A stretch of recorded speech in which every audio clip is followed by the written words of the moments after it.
El 28 de junio de 1966, el presidente radical Arturo Illia es derrocado por militares liderados por el general Juan Carlos Onganía. Apenas asume, el nuevo dictador apunta su mirada a la provincia de Tucumán. Allí se viven días de alta conflictividad. El sector azucarero atraviesa una grave crisis. Los trabajadores ocupan los ingenios y toman de rehenes a sus directivos. La tensión generada en la provincia se amplifica al resto del país. Al poco tiempo de ocupar el poder, Onganía viaja a Tucumán. En la provincia son muchos los que esperan que la llegada del dictador pueda traer beneficios. Los dirigentes de la Federación Obrera, de trabajadores de la industria del azúcar, que mantienen fuertes reclamos, se ilusionan con la visita. Onganía declara que los trabajadores son el centro del accionar de su gobierno. Sin embargo, pocos días más tarde, el gobierno de facto lanza el llamado Operativo Tucumán. Se anuncia el cierre de 7 ingenios azucareros. Con la justificación de instaurar el orden, los militares destruyen la base económica de la provincia y utilizan la violencia y la represión como sus herramientas principales para lograr sus objetivos. Los sucesos de Tucumán son el comienzo de un período convulsionado de la historia argentina.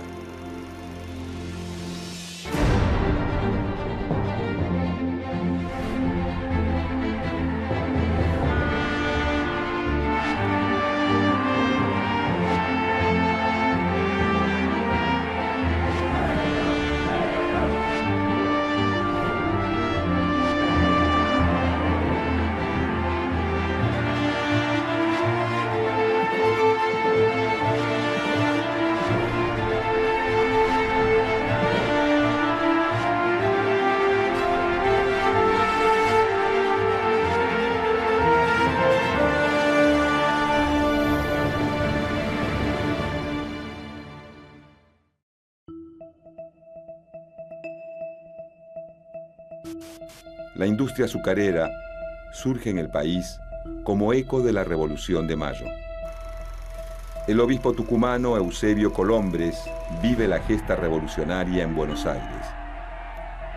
Al regresar a su provincia en los años 20, instala en sus propiedades, a modo de demostración práctica de la utilidad de dicha industria, el primer trapiche.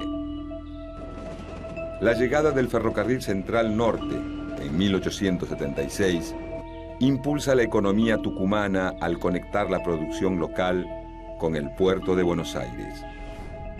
La oligarquía porteña se interesa en el negocio del azúcar y se asocia al empresariado tucumano. En consecuencia, la industria azucarera recibe un fuerte impulso.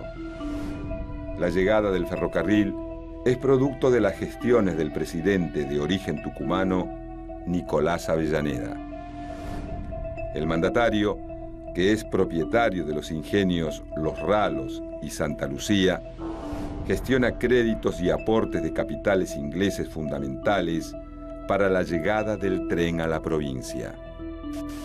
Su sucesor en el cargo, el también tucumano Julio Argentino Roca, apoya la actividad con créditos, rebajas en los fletes y un aumento en los aranceles aduaneros. Esas medidas permiten la consolidación de la industria y la creación de una gran cantidad de puestos de trabajo. La economía tucumana crece a la par de la producción de azúcar. El resto de las actividades agrícolas pasan a un segundo plano. Sin embargo, el dinero que genera el negocio del azúcar se concentra en pocas manos. El régimen laboral de los ingenios es muy duro. Los trabajadores son explotados y sometidos a condiciones humillantes. A pesar de la prosperidad del negocio azucarero, la sociedad tucumana no progresa del mismo modo. Los niveles de analfabetismo y mortalidad infantil son los más altos de la Argentina. Mientras los empresarios se enriquecen, el pueblo tucumano permanece rezagado.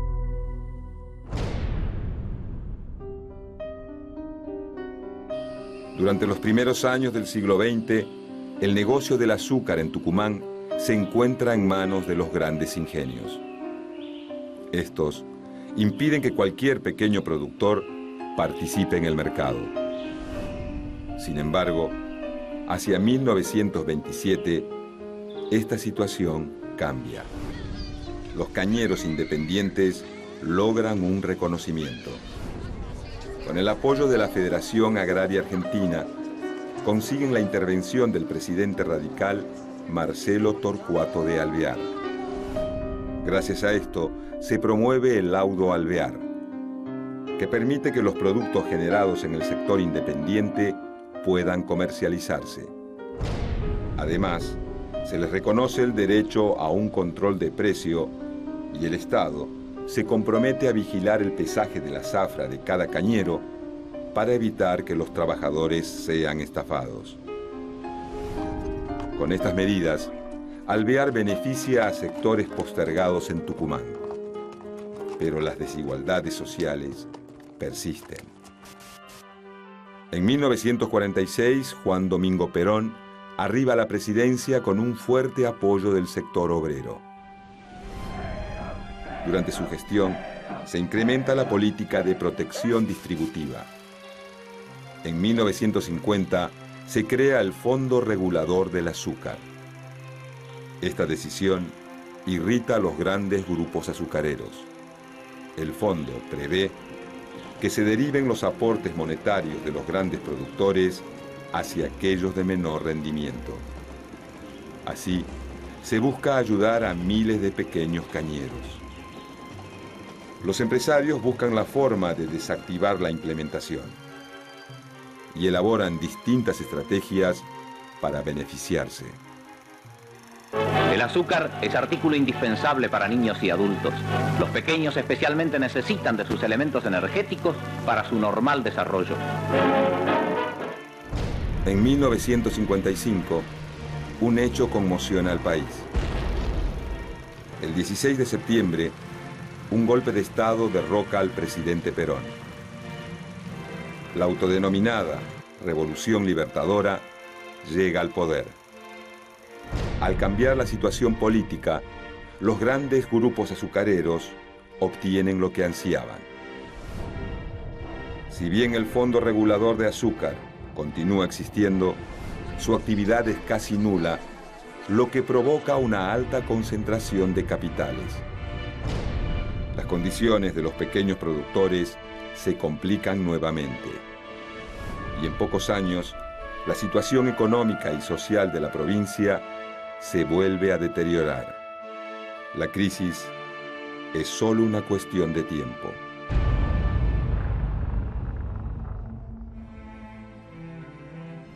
A principios de la década de los 60, la industria azucarera tucumana vive días difíciles. La anulación del fondo regulador produce una alta concentración de capitales y una mayor competencia entre los grandes empresarios. Se genera una crisis de sobreproducción. La excesiva elaboración azucarera tucumana hace que los ingenios no puedan vender su producción en el mercado. Como consecuencia, se retrasa el pago a los trabajadores. Las empresas entonces se endeudan con el Estado para poder afrontar sus compromisos. En octubre de 1963, el radical Arturo Illia asume la presidencia. Tucumán vive un clima de fuerte tensión política y social. El sindicalismo provincial exige al gobierno una solución para los trabajadores del sector azucarero. A nivel nacional, el líder de la CGT, Augusto Timoteo Bandor, elabora un plan de lucha. La estrategia de Bandor consiste en golpear primero para negociar después. Comienza un tiempo de conflicto y violencia. En Tucumán, grupos sindicales apedrean las casas de los empresarios del azúcar y también la del gobernador tucumano Lázaro Barbieri. Tiempo después, los sindicalistas ocupan los ingenios y toman de rehenes a sus directivos. Ilia ordena reprimir las protestas. La violencia domina las calles de Tucumán entre la acción de la policía y la puja de los trabajadores. En la década de los 60, las ideas revolucionarias avanzan en Latinoamérica. Tras el éxito de la Revolución Cubana, un grupo en la Argentina cree que la lucha de los trabajadores azucareros puede servir como germen para la lucha revolucionaria. En 1964 se forma el FRIP, Frente Revolucionario Indoamericano Popular. Lo conducen los hermanos Oscar Asdrúbal, Francisco René y Mario Roberto Santucho. Esta agrupación logra controlar el sindicato del Ingenio San José, además de insertarse en otros grupos sindicales de la Federación Obrera Tucumana del Azúcar. Hacia 1965, el FRIP se une al grupo trotskista Palabra Obrera.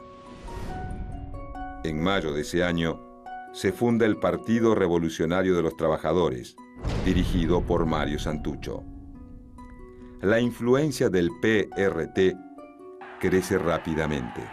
En poco tiempo consigue dirigir grandes movilizaciones obreras, posee influencia en 11 sindicatos azucareros y logra obtener 2 diputados provinciales. Esta situación pone en alerta a militares y dirigentes de grupos empresarios que temen la infiltración comunista, un eufemismo que refiere a cualquiera que cuestione el orden vigente y sus privilegios. Nuevamente los militares, con el apoyo de sectores civiles, se preparan para tomar el poder.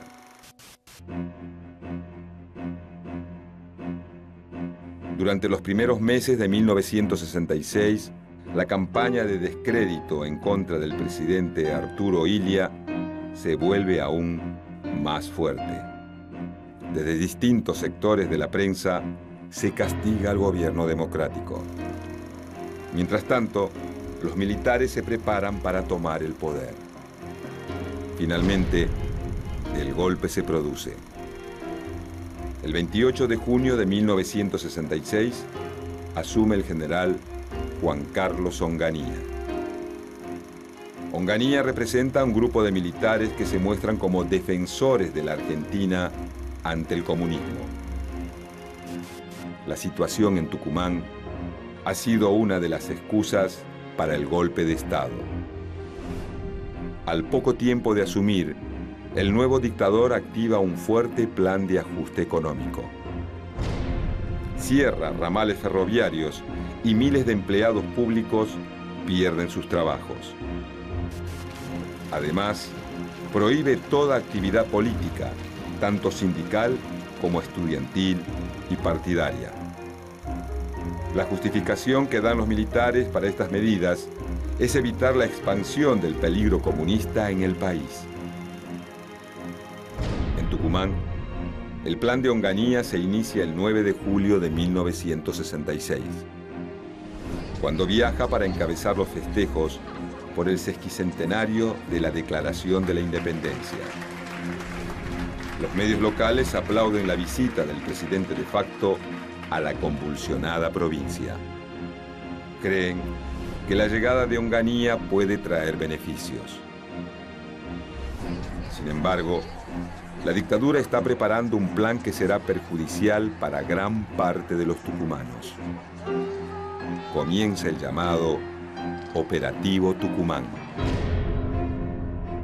La noche del 21 de marzo de 1966, el ministro de Economía, Jorge Salimey, habla por cadena nacional.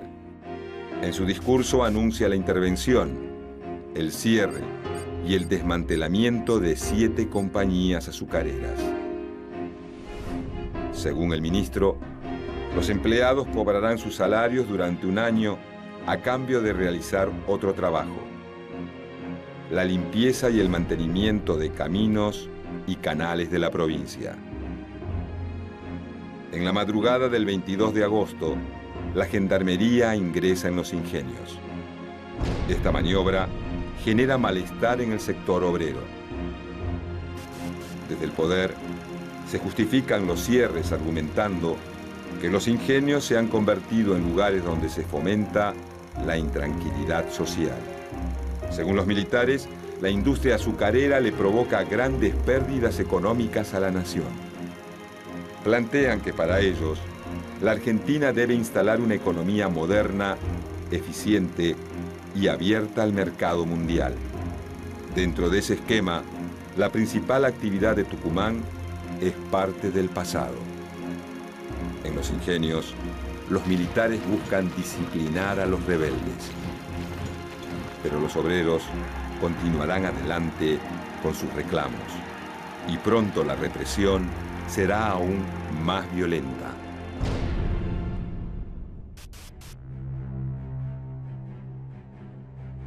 En un principio, la Federación Obrera de Trabajadores de la Industria del Azúcar, FOTIA, tiene esperanzas en que el gobierno militar solucione los problemas de la provincia. Sin embargo, los cierres de ingenios y la represión sobre los trabajadores demuestran lo contrario. Un joven dirigente sindical, Atilio Santillán, se pone al frente de la lucha.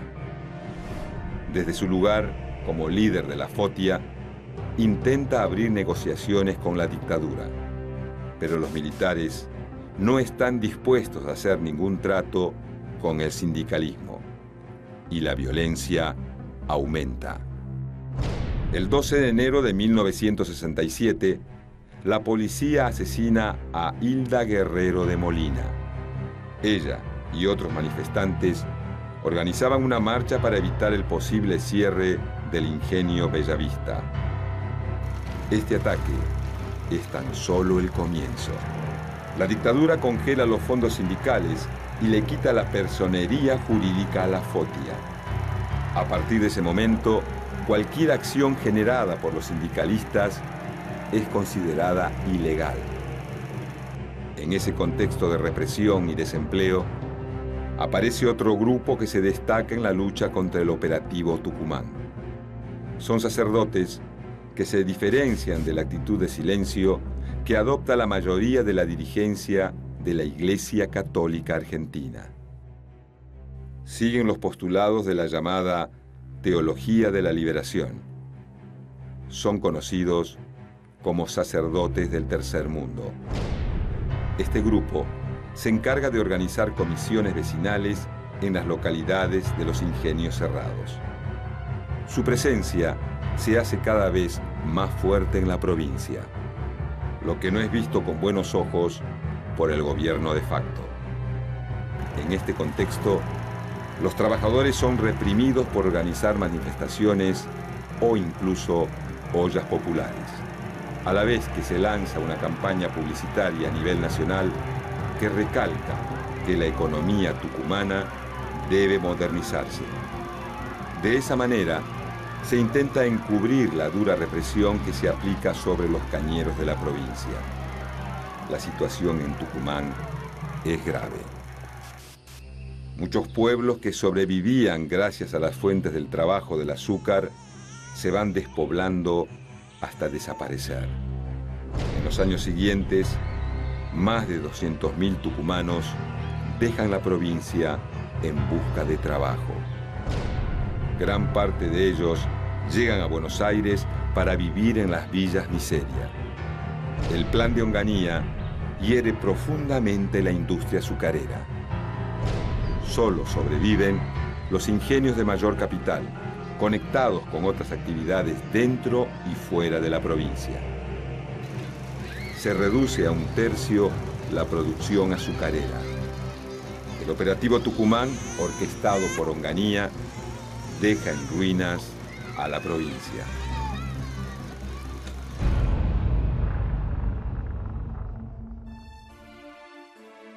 Tucumán es el ejemplo del pensamiento del presidente de facto Juan Carlos Onganía.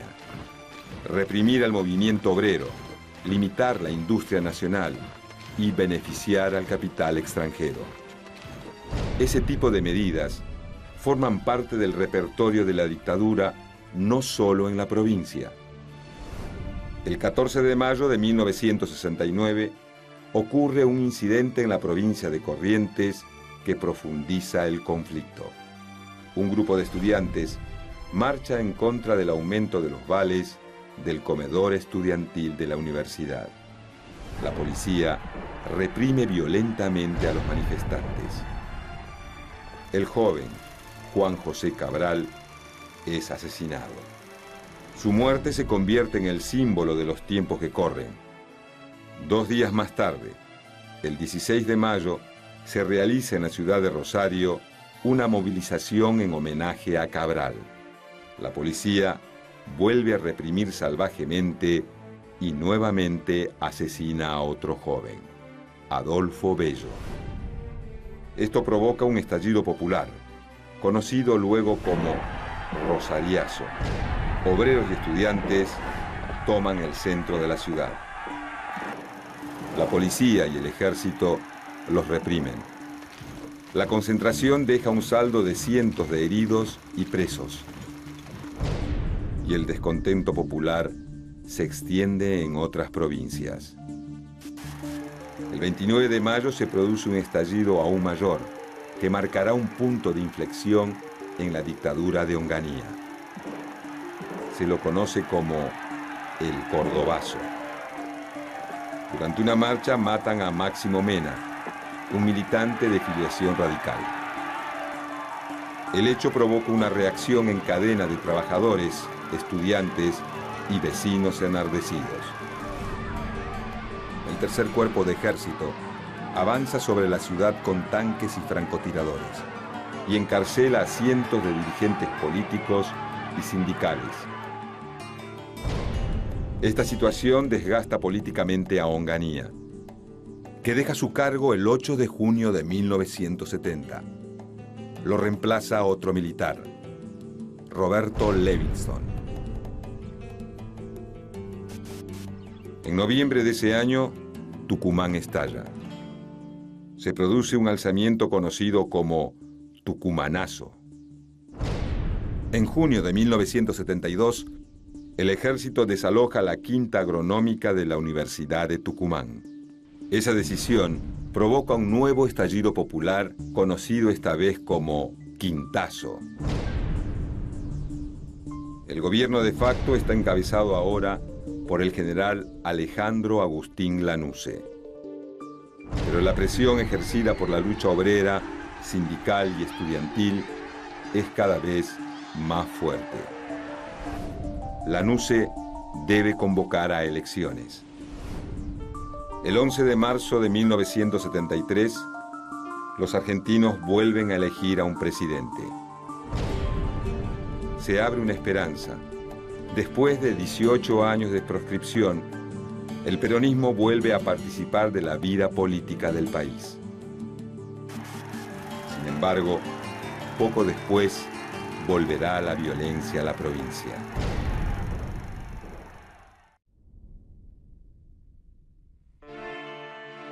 El operativo Tucumán se convierte en el símbolo del gobierno de facto iniciado en 1966. Bajo el pretexto de modernizar la economía tucumana, se destruye la industria azucarera.